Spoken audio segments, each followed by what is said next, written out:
Hello everyone, welcome to TSN Education channel. This is the third video of class 7th history chapter 7 tribes, nomads and settled communities. Page number 96.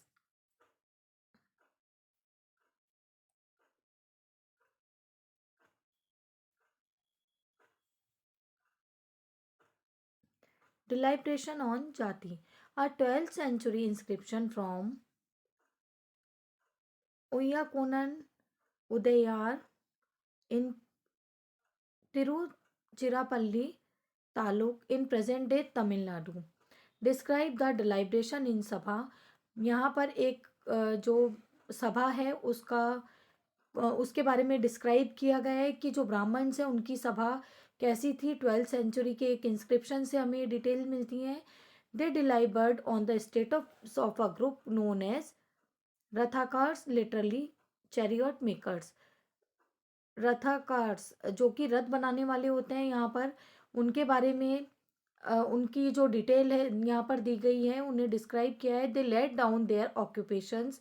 यहाँ पर उनके जो occupations हैं उन्हें लिखा गया. विच वर to include architecture, जिसमें कि आर्किटेक्चर इंक्लूड था. बिल्डिंग कोचेज और and chariots. Erecting gateway for temples with images in them. यहाँ पर उन्होंने जो ये कास्ट थी उसके कुछ जो चैरियट मेकर्स थे उनकी जो कास्ट थी उसके जो भी वर्क थे उन्हें डिस्क्राइब किया है कि जिनमें आर्किटेक्चर जो वास्तुकला थी और किस तरह से जो रथ होते थे चैरियट्स और गाड़ियों का निर्माण किस तरह से किया जाता था. टेम्पल जो होते थे उनके गेटवे किस तरह से बनाए जाते थे और उनकी images. Preparing wooden equipment use to perform sacrifice, और सेक्रीफाइस परफॉर्म करने के लिए वुडन इक्विपमेंट प्रिपेयर किए जाते थे. बिल्डिंग मंडप, making jewels for the king, और बिल्डिंग में मंडप्स बनाए जाते थे और जो किंग होते हैं उनके लिए ज्वेलरी तैयार की जाती थी.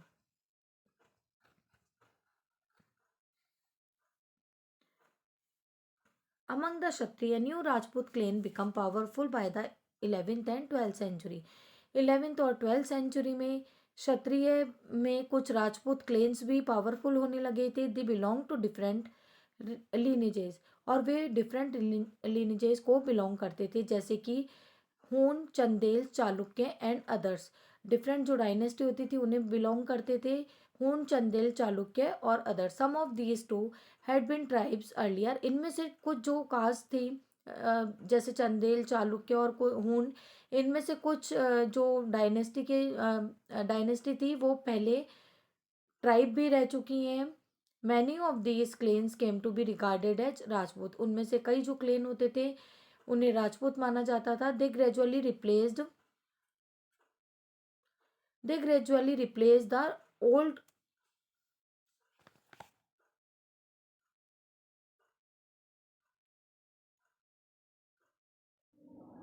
The rise of Rajput clans to the position of ruler set an example for the tribal people to follow. Rajput जो क्लेन्स थे उन्होंने उनके राइज होने से, राजपूत क्लेन्स के राइज होने से जो रूलर्स की उन्हें पोजीशन मिली थी ट्राइबल पीपल के लिए, एक जो ट्राइबल पीपल के लिए राजपूत जो क्लेन्स थे उन्होंने एक अच्छा एग्जाम्पल सेट किया था जिसमें ट्राइबल पीपल उन्हें फॉलो करते थे. Gradually with the support of the Brahmana many tribes become part of the caste system. Brahmanas के सपोर्ट से बहुत सी ट्राइब्स जो थी वे कास्ट सिस्टम का पार्ट बन चुकी थी. But only the leading tribal families could join the ruling class. बट केवल जो लीडिंग ट्राइबल फैमिली होती थी वे रूलिंग क्लास को ज्वाइन कर सकती थी. A large majority join the lower जातीज of caste society. और जो लार्ज मेजोरिटी होती थी वो कास्ट सोसाइटी की लोअर जो जाति होती हैं उन्हें ज्वाइन करती थी. जो भी मेजोरिटी में ज़्यादा लोग बचे हुए होते थे वो कास्ट सोसाइटी की जो भी लोअर जाति होती थी उसे ज्वाइन करते थे. On the other hand many dominant tribes of Punjab, Sindh and the north west frontier had adopted Islam quite early. और अदर एंड दूसरी साइड जो बहुत से डोमिनेंट ट्राइब्स थी पंजाब की, सिंध की और नॉर्थ वेस्ट की, उन्होंने अर्ली टाइम से कुछ टाइम पहले ही उन्होंने इस्लाम को अडॉप्ट कर लिया था. They continue to reject the caste system, the unequal social order. वे कंटिन्यू कास्ट सिस्टम को रिजेक्ट कर रहे थे और जो भी सोसाइटी में अनइक्वल जो सोसाइटी थी, जो समाज था वो अनइक्वल था, इसे वे लोग कंटिन्यू रिजेक्ट कर रहे थे। प्रिस्क्राइब द ऑर्थोडॉक्स हिंदुइज्म, जिस तरह से रूढ़िवादी जो हिंदुइज्म होता है, हिंदू धर्म में जो भी रूढ़िवादी जो प्रथाएं होती है उन्हें वे लोग रिजेक्ट करते थे। Was not widely accepted in this area, ये सभी इन एरियाज में एक्सेप्ट नहीं किया जाता था, जो भी कास्ट सिस्टम था उसे ये लोग नहीं मानते थे। The emergence of state is closely related to social change amongest tribal people, जो इन स्टेट्स का एमरजेंस हो रहा था ये ट्राइबल पीपल में होने वाले जो भी सोशल चेंज थे इनसे बहुत क्लोजली रिलेटेड था। Two example of this important part of our society आज डिस्क्राइब्ड बिलो, यहाँ पर कुछ हमारी जो हिस्ट्री है उसके टू एग्जाम्पल जो इम्पॉर्टेंट पार्ट है हमारी हिस्ट्री के यहाँ पर कुछ डिस्क्राइब किए गए हैं। A closer look, the Gonds lived in a vast forested region called Gondwana. Gonds एक बहुत बड़े फॉरेस्टेड रीजन में रहते थे जिसे कि गोंडवाना कहा जाता था। और कंट्री इनहेबिटेड बाय गॉन्ड्स, या फिर एक ऐसी कंट्री जो कि जहाँ पर गॉन्ड्स रहते हैं। They practice shifting cultivation, way shifting cultivation की प्रैक्टिस करते थे। The large Gond tribe was further divided into many smaller clans, और जो भी ये जो गॉन्ड ट्राइब होती थी ये बहुत से स्मॉल क्लेन्स में डिवाइड थी। Each clan had its own raja, हर एक क्लेन का एक राजा या राय होता था।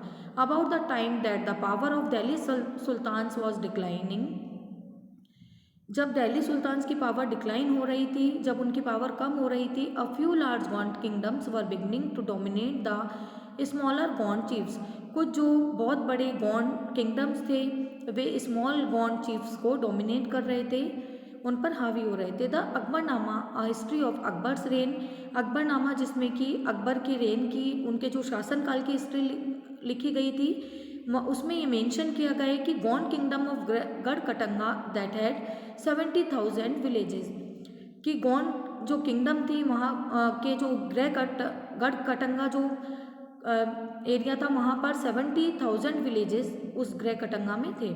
The administrative system of this kingdom was becoming centralised, और यहाँ का जो एडमिनिस्ट्रेशन सिस्टम चलता था वो भी सेंट्रलाइज था, जितने भी किंगडम थे उनका जो एडमिनिस्ट्रेशन था वो एक ही सेंटर से होता था। The kingdom was divided into गढ़, और जो किंगडम थी वो गढ़ में डिवाइड थी। Each garh was controlled by particular Gond clan, और हर एक गढ़ को पर्टिकुलर एक गॉन्ड क्लेन कंट्रोल करता था। This was further divided into unit of 84 villages called 84, और उसके बाद ये जो क्लेन होते थे इन्हें हर एक गढ़ को 84 विलेजेस में डिवाइड किया गया था जिसे कि 84 कहा जाता था। द 84 वॉज सब डिवाइडेड इनटू बारॉट्स, और इसके बाद इस 84 को भी सब डिवाइड किया गया था बारह, जिसमें कि 12 विलेजेस आते थे, 12 विलेजेस से मिलकर बारट्स बनते थे।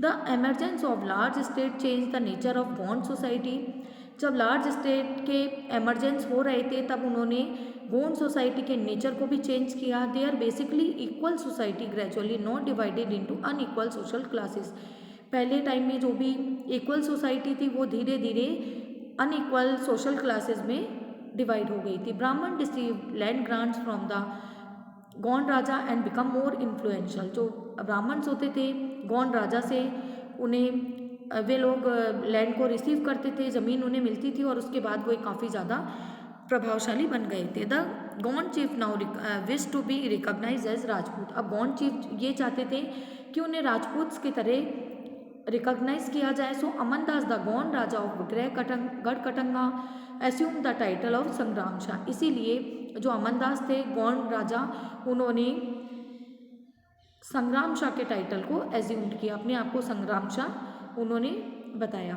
His son Dalpat married princess Durgavati, उनके सन दलपत ने प्रिंसेस दुर्गावती से मैरिज की। द डॉटर ऑफ सालबान, जो कि सालबान की डॉटर थी, और सालबान एक चंदेल राजपूत राजा थे महोबा के।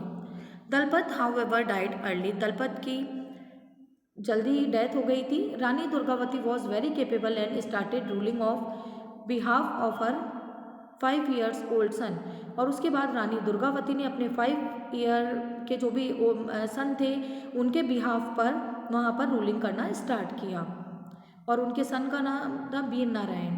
Under her the kingdom become even more extensive. इस पैराग्राफ को हम नेक्स्ट वीडियो में कंटिन्यू करेंगे।